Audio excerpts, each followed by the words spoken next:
Welcome back, everyone. My name is Patrick. You're watching the Fanatic Rundown. Well, Toff was at the game today for the Oilers and Blue Jackets. He said it was entertaining, but I don't think anyone can disagree with that. But Jack Campbell, probably one of his worst games as an Edmonton Oiler, gives up 4 goals. The Oilers are down 4-0 to the last place team in the NHL, on the verge of losing their second straight game to the worst team in the NHL.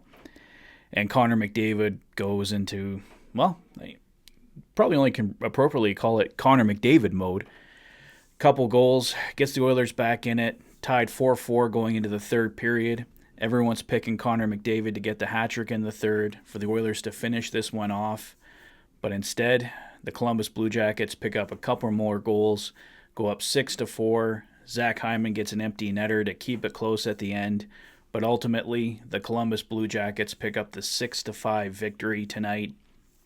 Oilers played a hell of a second half of the hockey game, but the first half of the hockey game is why they lose this one here this afternoon.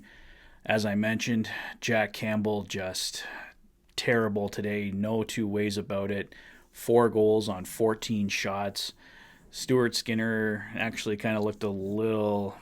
He made some big saves, but you could probably question both of the Columbus goals in the third period as well. So goaltending definitely letting the Edmonton Oilers down today. Jonas Korpisalo, despite giving up 5 goals, was a real difference maker for the Blue Jackets. He made some really key saves. And guys, it's unexcusable. I mean, whenever I say the Oilers didn't do well enough against a lower place team, someone always mentions, yeah, those lower place teams, they're going to find ways to win games. And you know what? Give the Columbus Blue Jackets credit. They found ways to win both games against the Edmonton Oilers this year.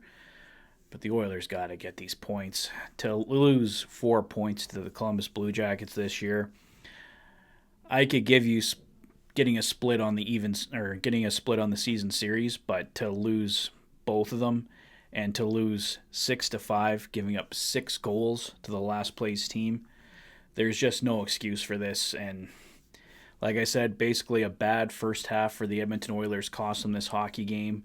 Scoring 5 goals on the Columbus Blue Jackets has to be enough to win you a hockey game. So giving up 6, just simply put, there is absolutely no excuse for it.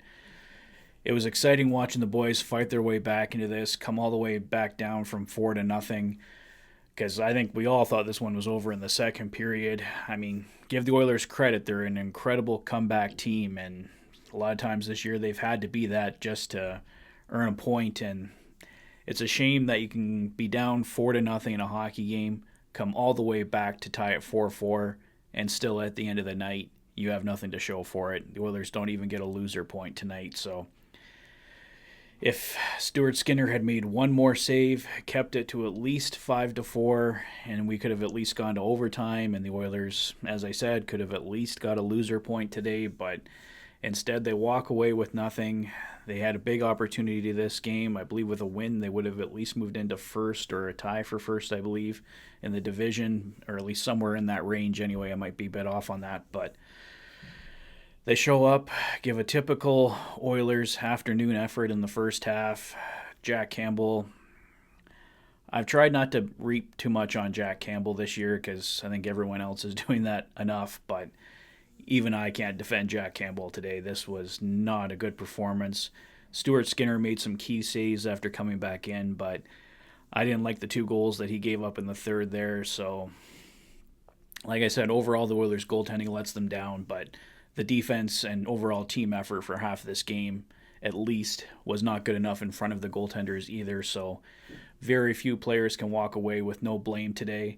I think Connor McDavid definitely led the way for the Edmonton Oilers, clearly their star today.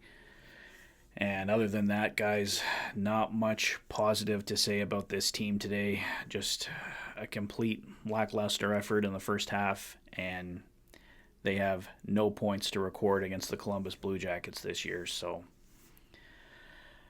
I don't know. I don't really have much else to say about that game, guys. It was just, really exciting watching them come back. Really felt like they were going to come back and take this one here today and just to see the way that third period went. I don't know. Maybe you could say the Oilers didn't really deserve to be able to come back and win this hockey game. And basically, they got what they deserved. But yeah, 6-5 loss to the Columbus Blue Jackets today.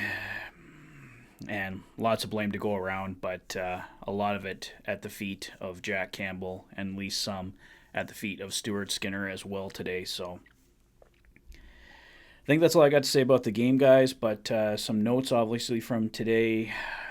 We're seeing some more trades happen. Patrick Kane, Sam Lafferty, both being held out of the lineup for the Chicago Blackhawks today. I think the Edmonton Oilers are officially out on Patrick Kane. It looks like if that trade does happen, he will be going to the New York Rangers. Pretty much all the signs point to that. Don't know if the Oilers are officially out on Sam Lafferty. I know they didn't like the price tag with Lafferty, but perhaps something could still happen there. There was a report from David Pagnotta of the Fourth Period, who is taking a lot of crap on Twitter lately. Pagnotta is not the most reliable of sources, but he mentions that he believes the Oilers are in on Columbus Blue Jackets forward Gustav Nyquist. Nyquist is currently on long-term injured reserve and will be until the playoffs. So if the Oilers do acquire Nyquist, he's a guy they're not going to get to the playoffs, but that's the kind of trade we're hoping. You acquire Nyquist and the Blue Jackets take a contract back in return that frees up some cap space for the Edmonton Oilers, and then Nyquist is almost basically a free acquisition that can come onto your team in the playoffs. So that's kind of would be how that would look, but nothing official on that obviously yet. And like I said, David Pagnotta is the source for that, and he's been a little shaky, shall we say, here over the past, well, I think always, but especially here the last few days with his content and comments. Yeah, nothing else really Oilers related, but definitely something to keep an eye on there. I think we are going to see a Patrick Kane trade here fairly soon, and yeah, possibly Sam Lafferty to the Oilers. Don't know if they're still in on that, but in all likelihood, the Oilers probably aren't going to be active here at least for a few more days. Ken Holland really seems to be taking the patient approach, so I don't know if we are going to see anything much before the trade deadline next Friday, but we'll see what happens here. And I will, of course, hop back on if something big does happen for the Edmonton Oilers here. So yeah, guys, I think that's pretty much all for now. Let me know your thoughts on the game, on what you think the Oilers are going to do here in the comment section below. If this is your first visit to the channel and you like what you see, please consider liking and subscribing for all the latest Oilers content. You've been watching the Oilers Fanatic. Thanks for being a fan. Take care, guys. I'll see you soon.